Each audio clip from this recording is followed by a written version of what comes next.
Halo, apa kabar? Saatnya Anda menyimak berita Palembang bersama saya Freddy Cahya. Sejumlah berita menarik akan kami sajikan untuk Anda. Berikut 3 berita utama hari ini.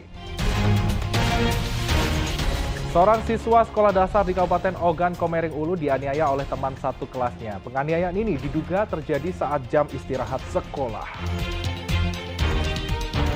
Puluhan pemuda diamankan polisi saat gerebek hotel di kota Palembang yang menjadi tempat prostitusi daring. 32 pelaku pencurian sepeda motor di kota Palembang diringkus polisi. 60 barang bukti berupa sepeda motor diamankan dan dikembalikan ke pemilik aslinya.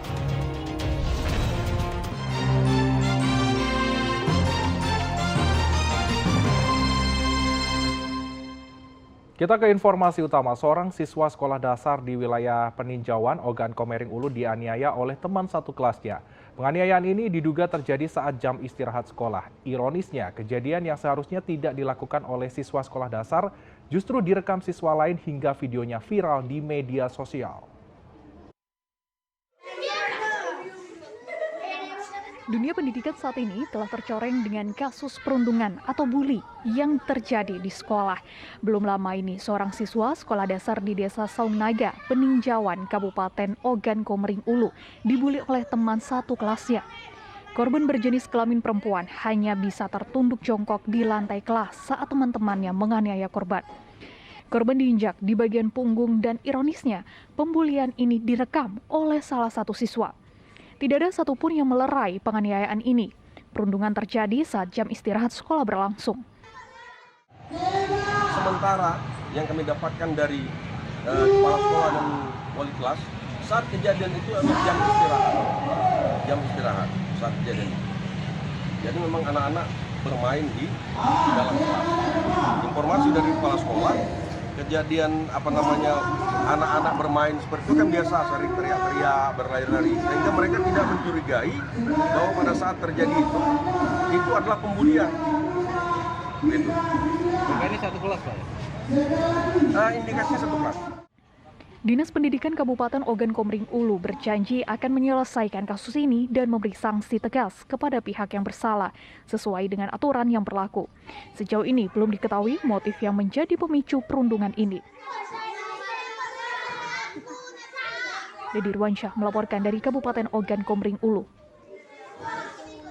Ya, 19 saksi atas kasus pengeroyokan terhadap Arya Lesmana Putra, mahasiswa Universitas Islam Negeri UIN Raden Fatah Palembang, memenuhi panggilan penyidik Ditreskrimum Polda Sumatera Selatan. Pemeriksaan ini bertujuan untuk menetapkan tersangka atas kasus tersebut yang dilakukan di bumi perkemahan Gandus. Setelah sempat mangkir dari panggilan penyidik Ditreskrim Polda Sumatera Selatan, 19 saksi kasus pengeroyokan terhadap Arya Lesmana memenuhi panggilan penyidik pada Senin kemarin. Kedatangan mereka diantar langsung oleh Rektor UIN Raden Fatah Palembang bersama dengan tim investigasi pencari fakta atas kasus penganiayaan tersebut. Sedang satu saksi lain sudah terlebih dahulu diperiksa pada hari yang sama. Mangkirnya para saksi dari panggilan penyidik dipicu rasa takut. Mereka takut dan sebagainya. Akhirnya saya antar sendiri hari ini supaya untuk memberikan support lah, dukungan bahwa sebenarnya ini adalah proses hukum yang harus mereka jalani. Kita harus kooperatif, meyakinkan mereka. Mereka tuh mungkin mendengar cerita macam-macam di luar, begini kalau dipanggil gitu ya. Tetapi kita sudah bisa meyakinkan mereka bahwa ini adalah proses yang harus dijalani, ini adalah proses pemeriksaan, mereka harus datang. Sementara itu, Ditreskrimum Polda Sumatera Selatan membenarkan jika pihaknya telah memeriksa saksi atas kasus tersebut. Setelah menjalani serangkaian pemeriksaan, selanjutnya akan dilakukan gelar perkara untuk menetapkan tersangka atas kasus penganiayaan. Kita sudah tahu namanya para pelakunya, kita sudah mengetahui lagi proses pemeriksaan untuk menentukan alat bukti yang ada, para saksi maupun alat bukti. Bisa langsung ditetapkan sebagai tersangka, Pak? Kalau masih pemeriksaan sebagai saksi. Kan 2 kali manggil, Pak. Setelah ini kita akan gelarkan dari gelaran tersebut untuk menentukan tersangka dan melakukan penetapan. Diberitakan sebelumnya, mahasiswa UIN Raden Fatah Palembang Arya Lesmana Putra dianiaya oleh teman satu kampusnya pada September lalu. saat sedang mengikuti pendidikan dasar di Bumi Perkemahan Pramuka Gandus, Palembang. Diduga penganiayaan berjumlah lebih dari 5 orang. Yanuar Ihrom melaporkan dari Kota Palembang. Ya, diduga korsleting listrik satu rumah semi permanen di seberang Ulu 2 Palembang terbakar. Pemadam kebakaran mengerahkan 8 unit mobil untuk memadamkan api. Senin siang, rumah semi permanen yang berada di kawasan padat penduduk Jalan Kiai Haji Azari, Lorong Putra, seberang Ulu 2 Kota Palembang terbakar. Kebakaran membuat warga panik sehingga mereka berhamburan keluar rumah karena api dengan cepat menjalar ke seluruh bangunan. Dengan menggunakan alat seadanya, warga bahu-membahu berupaya memadamkan api. Tidak ada yang mengetahui pasti dari mana api pertama muncul. Namun diduga sementara kebakaran disebabkan oleh korsleting listrik. Sementara kita belum tahu penyebab kebakaran ini. Sementara ini diduga dari korsleting listrik untuk sementara. Ini jadi jam berapa, Pak? Sekitar 12.25. Ini dugaan penyebab kebakarannya? Ya, penyebabnya diduga sementara ini korsleting listrik dulu. Ada korban juga, Pak? Belum tahu kita. Ini yang punya ini siapa, Pak? Rumah Pak Antoni. Rumah Pak Antoni. Itu posisi pemiliknya ada nggak di rumah? Posisi pemiliknya ada anaknya di rumah. Bagaimana ada anak? Api berhasil padam setelah pemadam kebakaran mengerahkan 8 unit mobil ke lokasi kejadian. Tidak ada korban jiwa dalam kebakaran ini, namun kerugian pemilik rumah ditaksir mencapai puluhan juta rupiah. Dedi Ruansyah melaporkan dari Kota Palembang. Kita ke informasi kriminal. Pembunuh sadis yang menewaskan Arpani, seorang calon kepala desa Betung, Kabupaten Ogan Ilir, berhasil ditangkap polisi.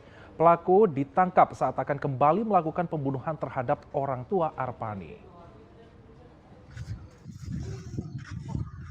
Sempat menjadi buron selama 4 bulan, Romli alias Li, pembunuh terhadap calon kepala desa, ditangkap polisi di Desa Betung 2, Kabupaten Ogan Ilir. Tak jauh dari lokasi penangkapan, polisi menemukan sepucuk senjata api rakitan yang disembunyikan pelaku di halaman rumah warga. Pelaku ditangkap saat ia kembali ke desa untuk membunuh orang tua Arpani bernama Jamil. Niat buruk Romli diketahui warga, sehingga warga melaporkannya ke polisi. Kecurigaan-kecurigaan itu kita satukan menjadi satu cerita utuh. Ya. Kemudian dilakukan pengamatan, lihat-lihat situasi, dan ternyata memang betul yang bersangkutan. Begitu kita konfirmasi dan melihat barang-barang bukti yang ada di seputaran pelaku ini, kita lakukan penangkapan, pengejaran dari awal, penangkapan, kemudian pencarian barang bukti yang lain.